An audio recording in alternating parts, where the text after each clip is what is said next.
Guys, this is Mobeen. We're talking about cardiovascular system. This is the first lecture in the cardiovascular system physiology, the general principles. The topics that we'll cover today are going to be pretty simple.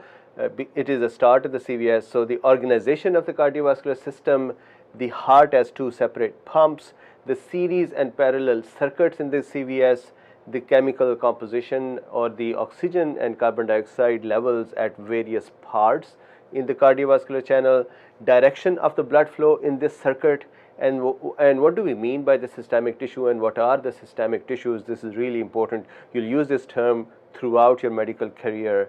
And then various pressures and their definitions. We're not going to treat these things in detail here. There will be separate lectures, but just their definition so you can get started, and when these terms come up, you at least know what that means. So with this, let's start with the heart. So the USMLE wants you to know what are the heart's chambers, what are the valves, how does the blood flow in those chambers. So this is that lecture. So let's start from here. The heart here that is drawn, and you'll see a picture as well. It has 4 chambers. The 4 chambers are, number 1, if the right heart, right atrium, RA, and left atrium. That is one functional, these are 2 chambers but one functional unit, also called the right heart, the right heart. Then of course left atrium and left ventricle. That makes 2 chambers, left atrium and left ventricle, but that also makes the one functional unit, that is left heart. So I'll make that here, left heart, consisting of left atrium and left ventricle. The right atrium has 3 inputs. Superior vena cava brings the blood from the head and neck area, superior vena cava. Inferior vena cava, IVC, brings blood from the rest of the body except the heart, and the coronary sinus, that brings blood back from the heart. Coronary sinus. Now remember, heart receives blood to do 2 things. One is it receives blood to pump it out, so that's the pumping function, and the second is it receives blood to use it as its own nutrition as well. So when the heart is pumping the blood, the vessels on the right side are superior vena cava, inferior vena cava, and the coronary sinus. They bring the blood that is pumped out through the pulmonary arteries. So this is pulmonary artery. So here a quick definition of artery. Arteries are all the vessels that bring blood out of the heart, that bring blood from the heart outside towards the tissue. So this is the pulmonary artery that would bring the blood out from the left atrium, right ventricle. Okay, so that is the pulmonary artery, that is the right side. The left side has left atrium, left ventricle.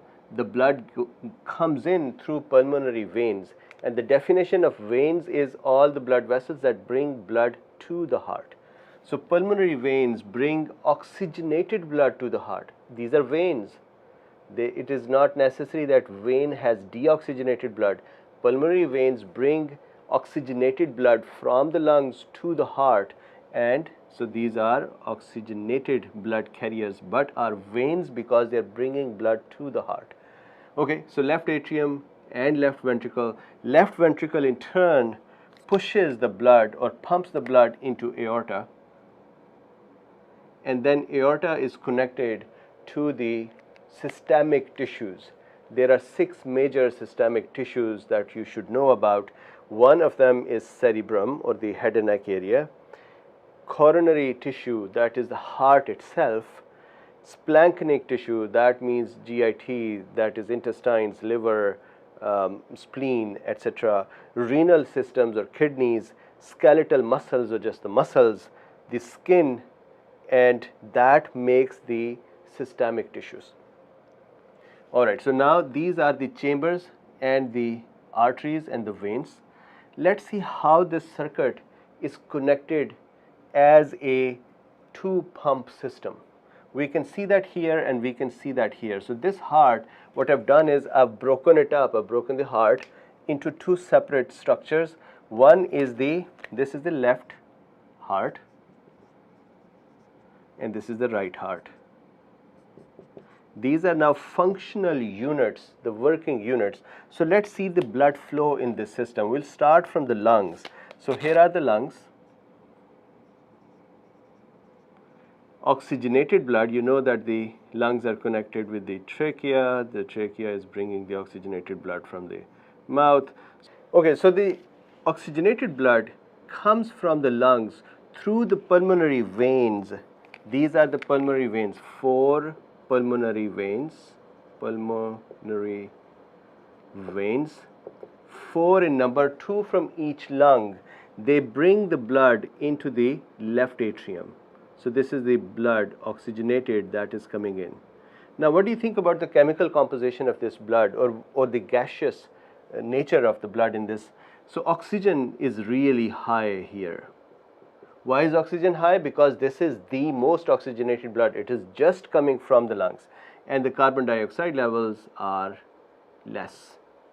So that is the chemical composition. So the pulmonary vein and left atrium almost have the same chemical composition, more oxygen, less carbon dioxide. This blood through the mitral valve,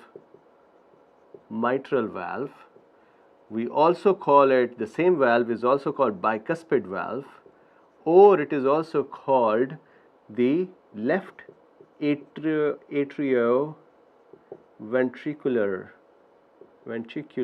valve. Same name, 3 names for one valve. Through this valve, the blood flows from the left atrium to the left ventricle. Again, the composition is similar, more oxygen and less carbon dioxide. From here, the oxygenated blood now passes through aortic valve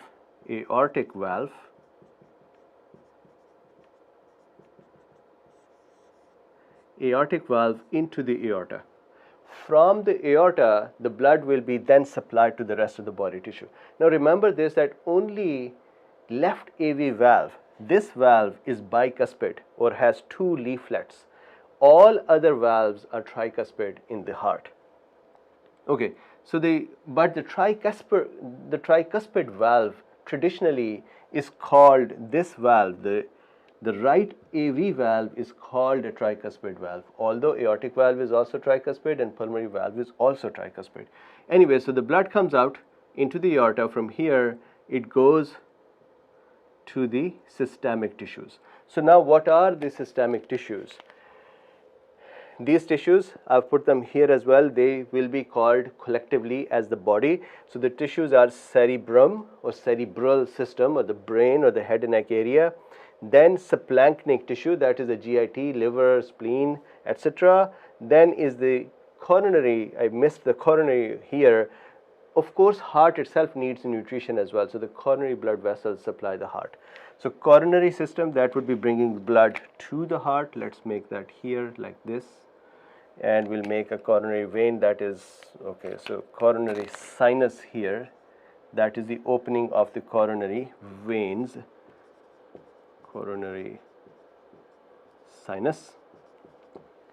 All right, back here, so renal system, skeletal muscles and the skin. So what happens is that the aorta then subdivides into arteries, then arteries divide into arterioles. They make capillaries inside the organ or viscera or the tissue, skeletal tissues.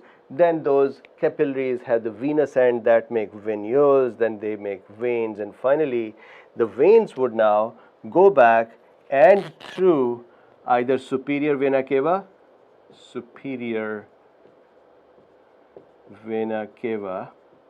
which is bringing blood back from the head and neck area, or so we call it superior vena cava, or inferior vena cava,